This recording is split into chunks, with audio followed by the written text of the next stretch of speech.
there's cardboard box fatigue. And so one, it's more efficient if I'm a seller to consolidate and use, whether it's Walmart or Amazon as your 3PL. And then two, it's like, yeah, even if I'm willing to wait a little bit longer, like you just get tired of all, especially for like everyday essentials, you get tired of all the boxes. And so if it can show up all in one box, or one bag, that ends up being sort of a net good, for the customer. Welcome back to the eCommerce Collective podcast brought to you by Flywheel. You're listening to This Month Above the Fold, a monthly series on the eCommerce Collective feed where Patrick Miller, co-founder of Flywheel, covers the most important e-commerce topics each month, and this is your February 2025 recap. I'm Emma Irwin, brand marketing manager at Flywheel and host of this podcast. Let's get into it. Patrick, how are you? How have you been in this very short little February month? I'm well. We've been sick thus far much of the year, so just getting over a bit of pneumonia. But I'm on the up and up and looking forward to spring, which is not here yet as it's 20 degrees in Baltimore today. But I hear Arkansas is a bit nicer. Yes, we've had the glimpse into what it could be. But again, I know from last year, it could go back down to 20 tomorrow. And I will walk outside in shorts to let my dogs out and be like, oh no, what happened? Oh no. It's coming. Spring's coming. It's just not here yet. Not yet. Nope. All right. Today, we are going to cover zero-click shopping in a world of AI, what consumers really want out of e-com deliveries, and the impact of tariffs on broader e-commerce. First up, we're going to talk about zero-click shopping, which is inspired by a piece from Bain that covers how generative AI summaries in search and LLMs are disrupting how people shop. I think we see this heavily disrupting two areas, Google search and discovery on retailer.com. Would you agree with that assessment? How do you see these types of AI impacting Google shopping behaviors and then down to the retailer level?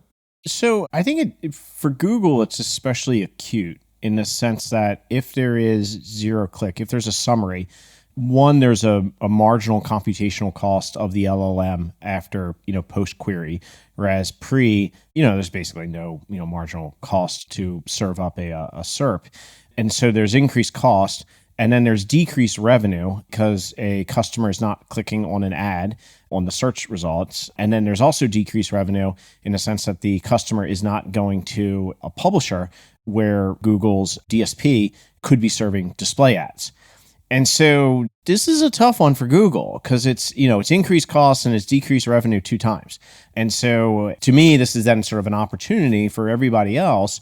If I was anyone else with a search bar, it's like, okay, well, how do I go after those sorts of queries? And even if I can't monetize them short term, how do I gain the traffic and gain, sort of the ability for customers to discover brands in a, sort of a called a clickless environment?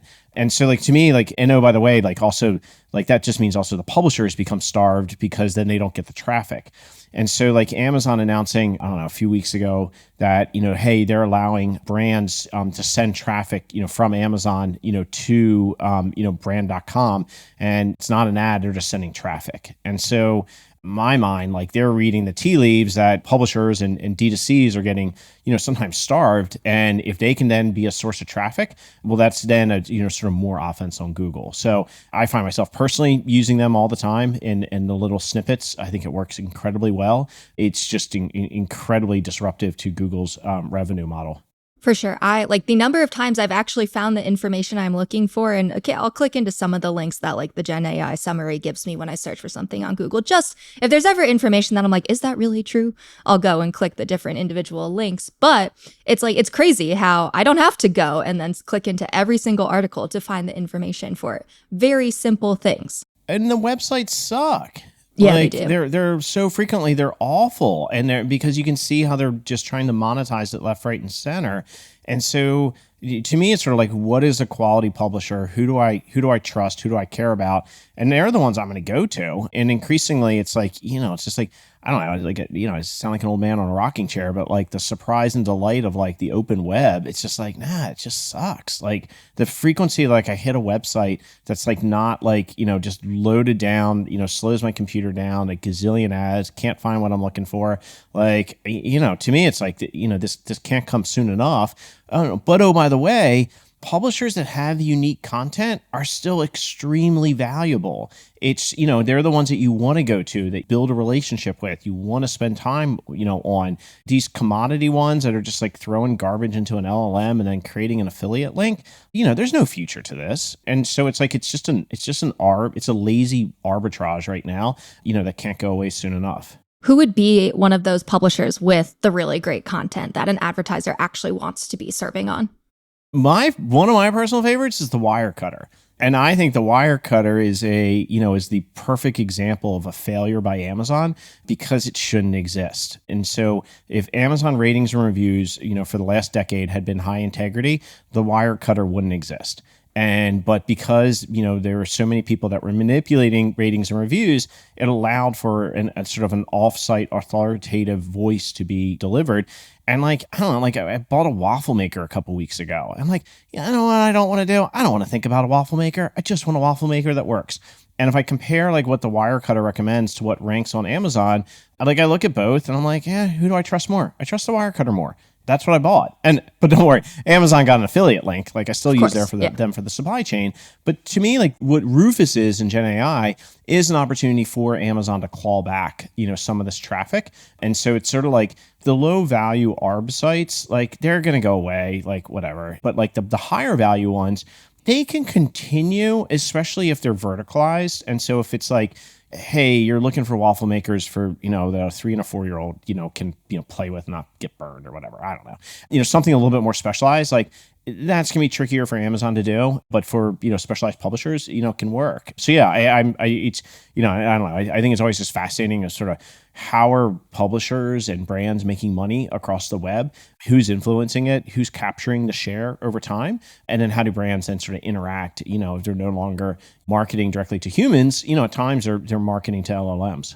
I'm curious if you've spent a lot of time, I'll use ChatGPT, for example, but I have been playing around a ton with just searching for, I give it a very specific prompt for a product I'm looking for, but not necessarily a brand. And the outputs are actually quite amazing. And it's just so much more effective than searching on Google. And even this morning, I was playing around with women's barrel jeans, but an elastic waist, and it's a dark wash, and it's made in Japan. And the amount of information this thing can source. And then it got into the history of an elastic waistband and how you need a contemporary brand for that because they didn't have that back in the day. And I was like, oh my God, that's crazy. Well, but to me, it's the thing that they do exceptionally well that I haven't seen anybody do on a retailer site well yet is a table. In the sense that you can create a dynamic, if you look at a PDP, there are oftentimes tables that are on there, but it's always the same for everybody, right? You see the same table that I see. Whereas what you're doing is expressing of the attributes for a pair of jeans, how do you populate a table with those attributes that is then unique to the things that you care about? And that's what the LLMs are just spectacular at. And, so, I use it for the exact same thing where I'm like, oh, I want to go buy mountain bike tires. Okay. Give me a grid of what are the ones that are, whatever diameter and however much tread and whatever type of conditions. It just spits them all out. I look at them and I don't have to, and I can then later read reviews on publishers that I care about, but it just saves me a ton of time. And I don't care if it hallucinates a little bit. And, because if it is if it's a higher cognitive load purchase, I'm going to still do some research, but it's allowing me to sort of jump forward 10 steps rapidly, get closer to sort of where I am on consideration between, 2 products or whatever, read a couple reviews and then, go on with my day. For sure. Before we wrap this one up, I'd love to switch it to just the brand perspective because I know a lot of brands listen to this podcast and this is a lot of information. A lot of things are changing. And when you're a brand, you're kind of okay, how do I adapt to any of these? What's kind of your advice for brands that are looking at AI and all of these changing kind of dynamics that we just talked about and trying to prepare for the future and then also get moving on it right now because the future's already here?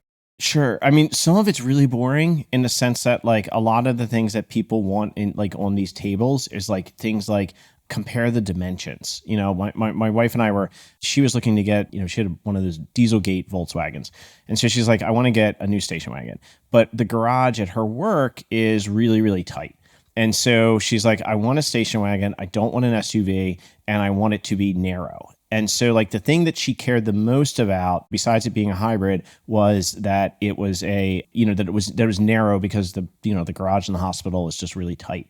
And so like, because it was able to populate off the DIMMs, it was like very easy to be like, oh, the Volvo is, narrower than the, whatever.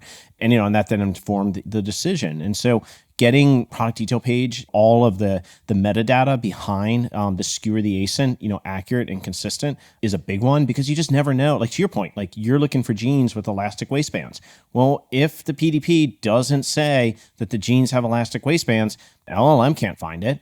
And so, in certain ways, it's a little bit back to the future. Just get your PDPs right, at least as a starting point. Then looking at sort of variation strategies and ratings and reviews, because the ratings and reviews, increasingly are feeding them. And you can even see that as expressed by, how much Amazon is blocking crawling of ratings and reviews now, because they know how valuable they are. So if you're a brand, like, respond to those ratings and reviews and engage. Like, the ratings and reviews are the world's largest unacknowledged social network. They're people talking about your product, and it's right next to a buy now button. So, engage with them.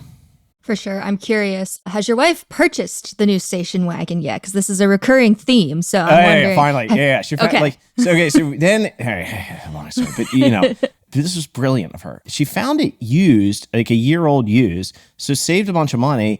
And the best part, you didn't have to go into the dealer. She found it somewhere like down North Carolina. So they take the Volvo and they drop it off at our house. So she never even had to go into the dealer. And it was wonderful.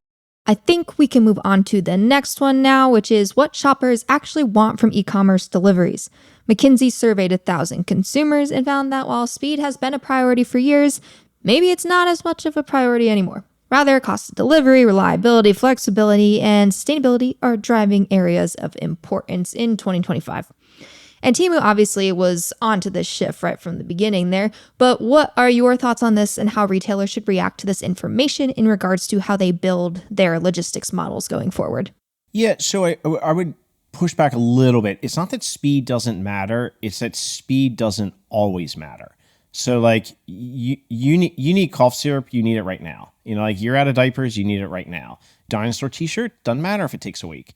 And so to me, it's just an acknowledgement of, yeah, I can get the dinosaur t-shirt right now, but it's going to cost me a little bit more money, and I'm going to have one more cardboard box. Like, so if you decrease the number of cardboard boxes, you wait a little while, you save a couple bucks, like, great, everybody's happy. Some of the items, like, I'm cooking something later on this evening, I'm missing an ingredient, I need it right now, I'm willing to pay more.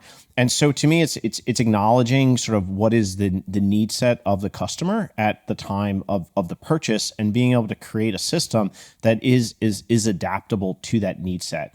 One of the things I found interesting, and it's something I think we talked about a long time ago, which was within the context of Temu, there had long been research out there saying that, hey, it's a less affluent customer really fueling the growth.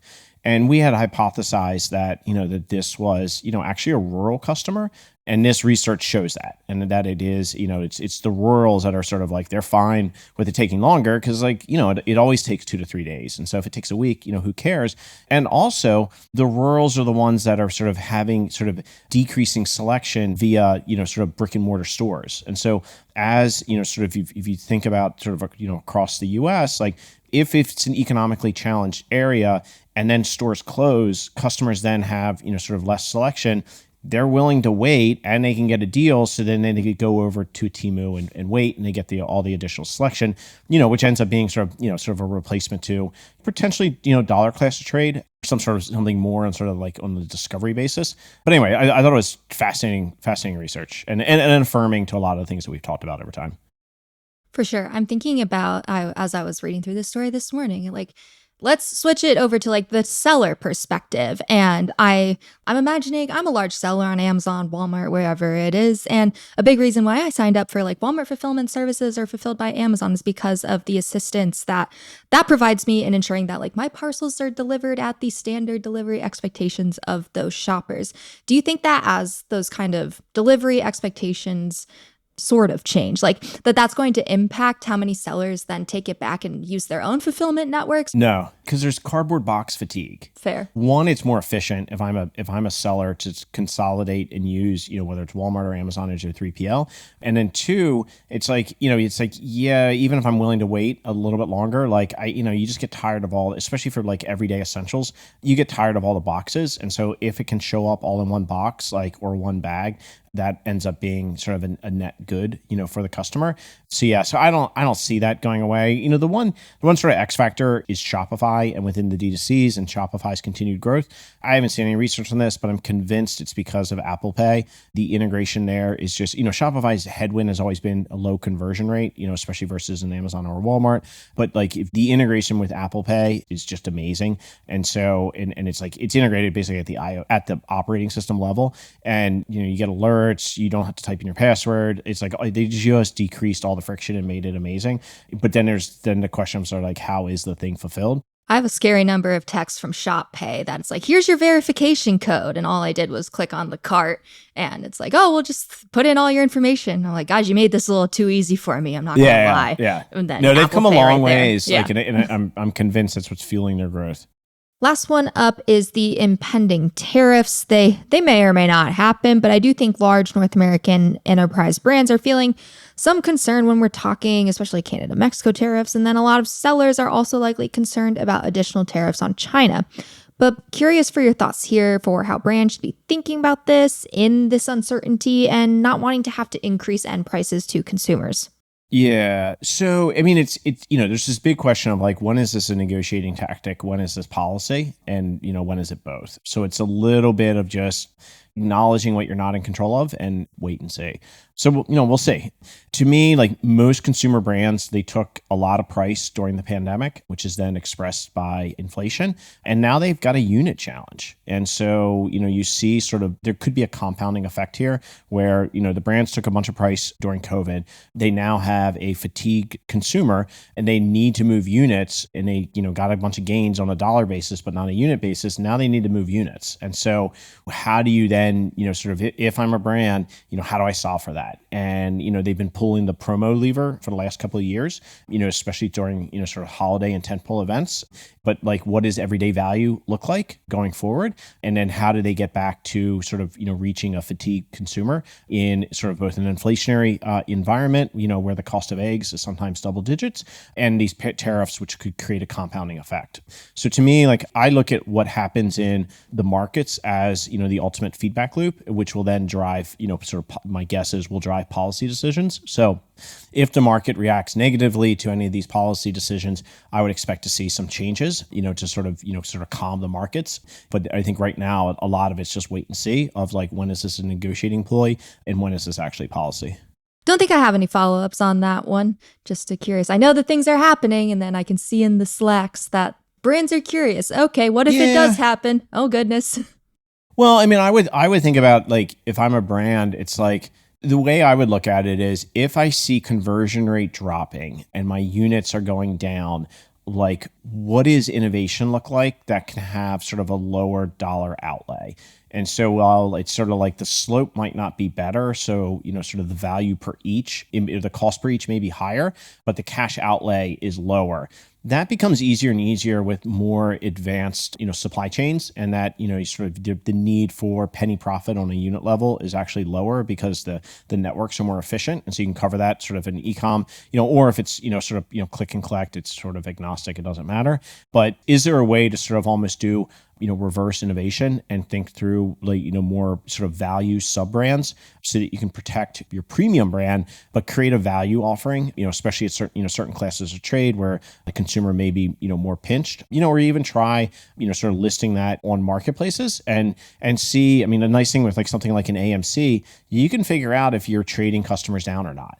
And so like, so how do you protect, like the way I would look at it is like, if I look at like, one, I could see if a CID has gone from, my, just sort of existing brand and then is trading down. And then I would look at sort of like that ratio versus what is my percent of NTBs across both my premium brand and my trade down brand, and then to find out sort of what's happening. But like, I think the brands that will do best in this sort of environment, like get stuff to market quickly, figure out how does the customer interact with it, and then they can sort of make the financial decision across these various, lines of business, how they support going forward in order to both meet sort of their dollar as well as their unit goals. Boom. That was a pretty tangible answer. I like it. Everything ties back to AMC. Hey, not bad for no prep, right? Not bad. Not bad for off the cuff. When you slack me at 4 a.m., I'm like, here's what we want to talk about. I'm like, all right. No. I sent it at 7 p.m. last night. I could have been at like 8 p.m. Like I could have been early.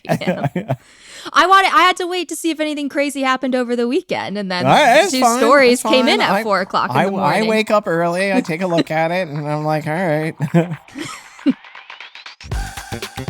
And that's it for this month's e-commerce news. Tune in to next month's episode for the latest and greatest, everything you need to know. I'm Emma Irwin. I've been your host, and I will see you next time.